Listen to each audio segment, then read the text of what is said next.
see to stand? Well, for me, I think maybe for those who have high expectation as to what might possibly be the outcome or the process we had in 2023. For me, my expectation was not as high as maybe so many Nigerians. Maybe that's why I'm not disappointed. In fact, I want to put it this way. Um, the little that we have seen in terms of performance from this government, are you getting me? I believe that that is the least anybody could have done.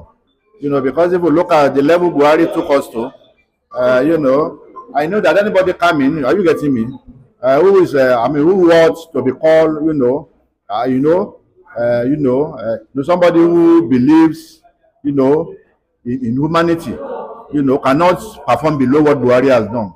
So what we have seen in terms of performance from Tinubu, for me, I'm not surprised. I'm also not too excited, because I believe that whether Buhari, whether Tinubu, whether Atiku, whether Obi, I knew during the election that none of them could be as worse as Buhari.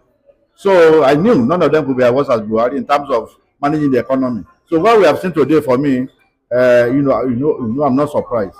So, but again, my only disappointment with Tinubu really is that I had expected that the bar, the bar could have been lifted in terms of upholding the tenets of democracy, the tenets of our constitution. But unfortunately, under Tinubu, we have seen our democratic institution, being trampled upon.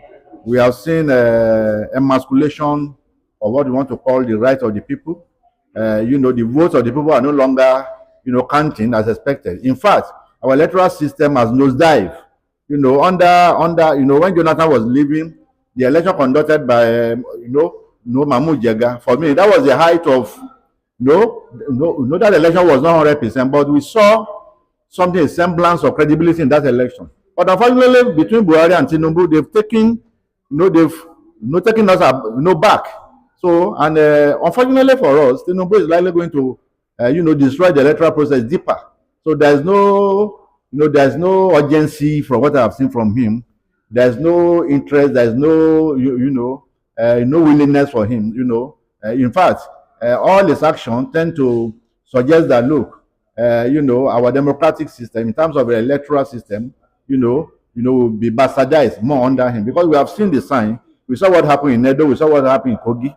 And for me, I think that is the greatest disappointment I have in Tinubu. Somebody who fought for democracy, somebody who was in the trenches. I expected that even if he didn't do anything, he will uphold democratic, tenets, and also our constitution. But unfortunately, this man has destroyed even our constitution more than any government, that we had in 2019. How do you imagine the president, will suspend a state governor?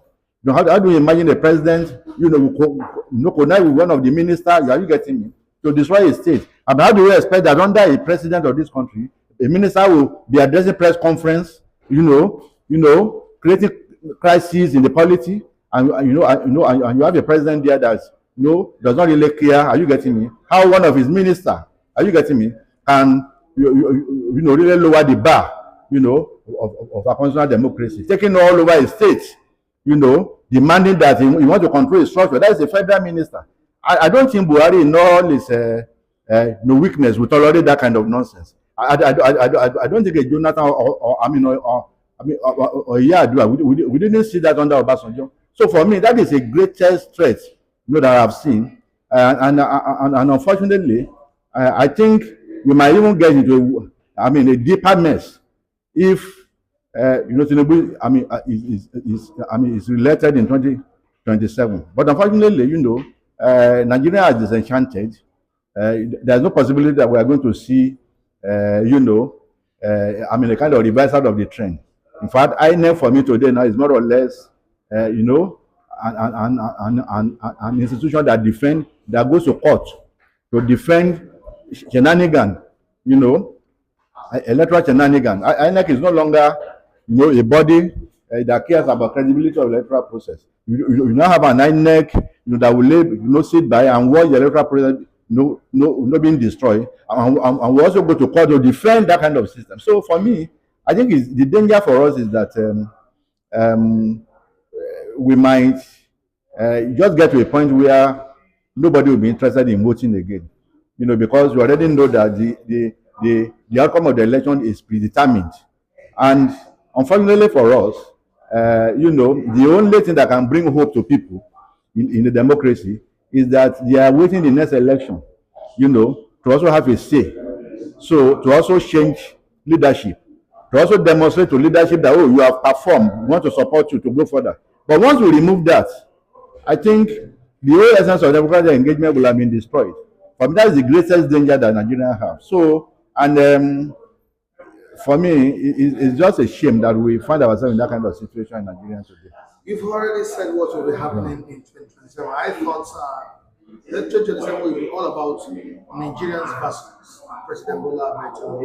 You've just given us the hints and the clip of what will be happening in 2027, which means there won't be a transparent, credible, and fair election. Is that what you're trying to tell us? Maybe I'm the one that is too. Maybe I'm the pessimist. Maybe I'm the pessimist here. But I prefer to be a pessimist than to live in delusion. I don't want to, be under any kind of illusion.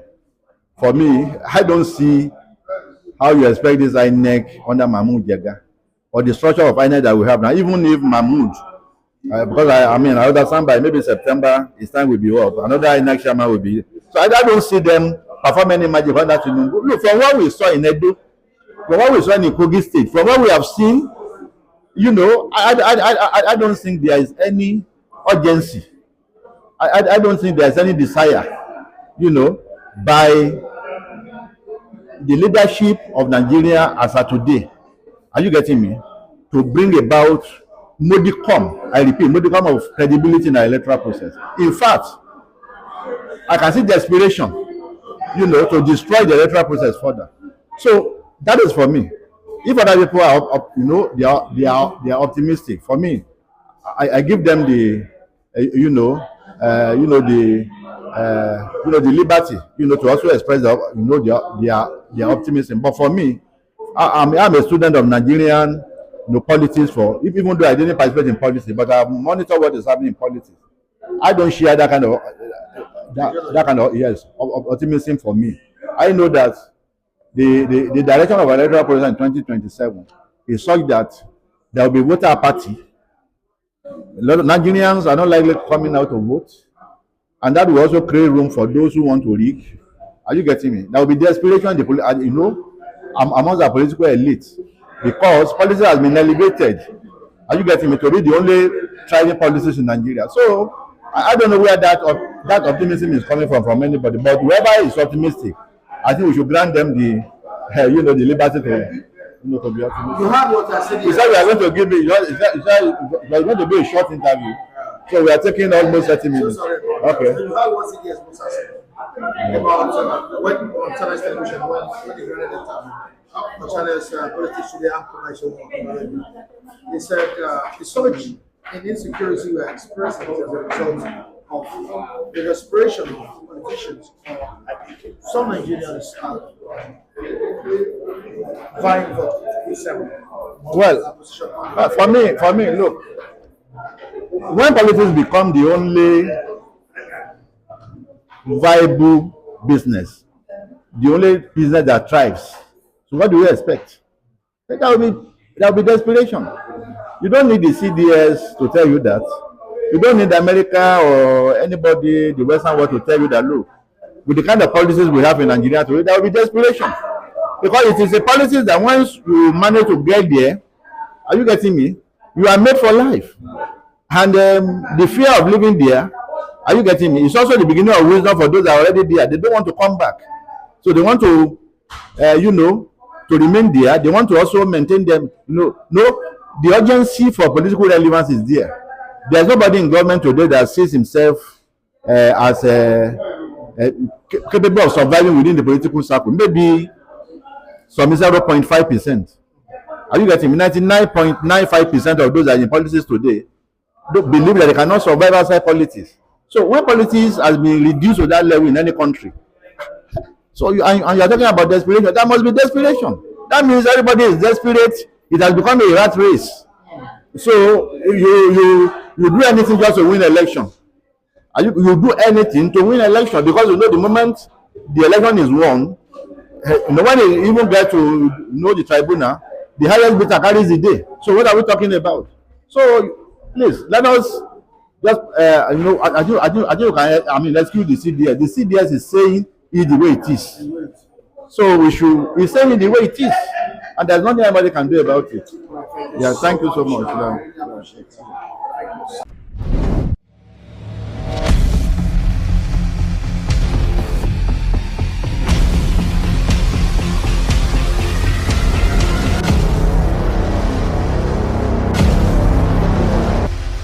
City Stand.